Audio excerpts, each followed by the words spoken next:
भारत के missile man और पूर्व राष्ट्रपति डॉक्टर अबुल पाकिर जैनुलाब्दीन अब्दुल कलाम 15 अक्टूबर 1931 को धनुषकोडी गांव, रामेश्वरम, तमिलनाडु में एक मध्यम वर्ग मुस्लिम अंसार परिवार में कलाम जी का जन्म हुआ। इनके पिता जैनुलाब्दीन न तो ज्यादा पढ़े लिखे थे, न ही पैसे वाले थे। भारतीय गणतंत्र के 11वें निर्वाचित राष्ट्रपति थे। वे भारत के पूर्व राष्ट्रपति, जाने माने वैज्ञानिक और अभियंता, इंजीनियर के रूप में विख्यात थे। उन्होंने सिखाया, जीवन में चाहे जैसे भी परिस्थिति क्यों न हो, पर जब आप अपने सपने को पूरा करने की ठान लेते हैं तो उन्हें पूरा करके ही रहते हैं। अब्दुल कलाम जी के विचार आज भी युवा पीढ़ी को आगे बढ़ने के लिए प्रेरित करते हैं। इन्होंने मुख्य रूप से एक वैज्ञानिक और विज्ञान के व्यवस्थापक के रूप में 4 दशकों तक रक्षा अनुसंधान एवं विकास संगठन (DRDO) और भारतीय अंतरिक्ष अनुसंधान संगठन (ISRO) संभाला व भारत के नागरिक अंतरिक्ष कार्यक्रम और सैन्य मिसाइल के विकास के प्रयासों में भी शामिल रहे। इन्हें बैलिस्टिक मिसाइल और प्रक्षेपण यान प्रौद्योगिकी के विकास के कार्यों के लिए भारत में मिसाइल मैन के रूप में जाना जाता है। 5वीं कक्षा में पढ़ते समय उनके अध्यापक उन्हें पक्षी के उड़ने के तरीके की जानकारी दे रहे थे। इन्हीं पक्षियों को देखकर कलाम ने तय कर लिया कि उनको भविष्य में विमान विज्ञान में ही जाना है। कलाम के गणित के अध्यापक सुबह ट्यूशन लेते थे, इसलिए वह सुबह 4 बजे गणित की ट्यूशन पढ़ने जाते थे। अब्दुल कलाम जी ने अपनी आरंभिक शिक्षा जारी रखने के लिए अखबार वितरित करने का कार्य भी किया था।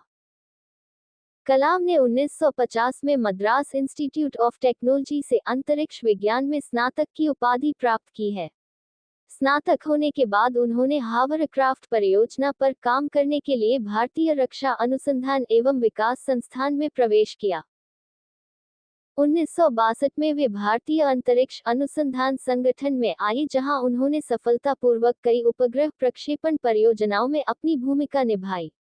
परियोजना निदेशक के रूप में भारत के पहले स्वदेशी उपग्रह प्रक्षेपण यान SLV-3 के निर्माण में महत्वपूर्ण भूमिका निभाई, जिससे जुलाई 1982 में रोहिणी उपग्रह सफलतापूर्वक अंतरिक्ष में प्रक्षेपित किया गया था।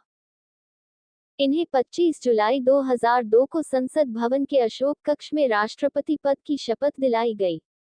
इस संक्षिप्त समारोह में प्रधानमंत्री अटल बिहारी वाजपेयी, उनके मंत्रिमंडल के सदस्य तथा अधिकारीगण उपस्थित थे।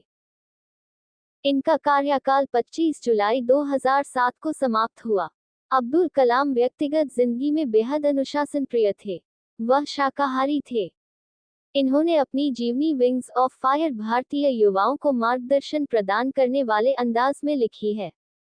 इनकी दूसरी पुस्तक guiding souls dialogues of the purpose of life आत्मिक विचारों को उद्घाटित करती है। इन्होंने तमिल भाषा में कविताएं भी लिखी हैं।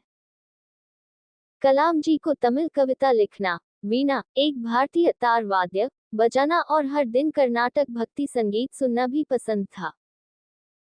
दक्षिणी कोरिया में इनकी पुस्तकों की काफी मांग है और वहां इन्हें बहुत अधिक पसंद किया जाता है। इन्होंने अपनी पुस्तक इंडिया 2020 में अपना दृष्टिकोण स्पष्ट किया है। यह भारत को अंतरिक्ष विज्ञान के क्षेत्र में दुनिया का सिरमौर राष्ट्र बनते देखना चाहते थे और इसके लिए इनके पास एक कार्य योजना भी थी। परमाणु हथियारों के क्षेत्र में ये भारत को सुपर पावर बनाने की बात सोचते रहते थे। वह विज्ञान के अन्य क्षेत्रों में भी तकनीकी विकास चाहते थे। 27 जुलाई 2015 की शाम अब्दुल कलाम भारतीय प्रबंधन संस्थान शिलोंग में रहने योग्य ग्रह पर एक व्याख्यान दे रहे थे जब उन्हें जोरदार कार्डियक अरेस्ट, दिल का दौरा हुआ और ये बेहोश होकर गिर पड़े। लगभग 6:30 पर गंभीर हालत में इन्हें बेथानी अस्पताल में ICU में ले जाया गया और 2 घंटे के बाद इनकी मृत्यु की पुष्टि कर दी गई।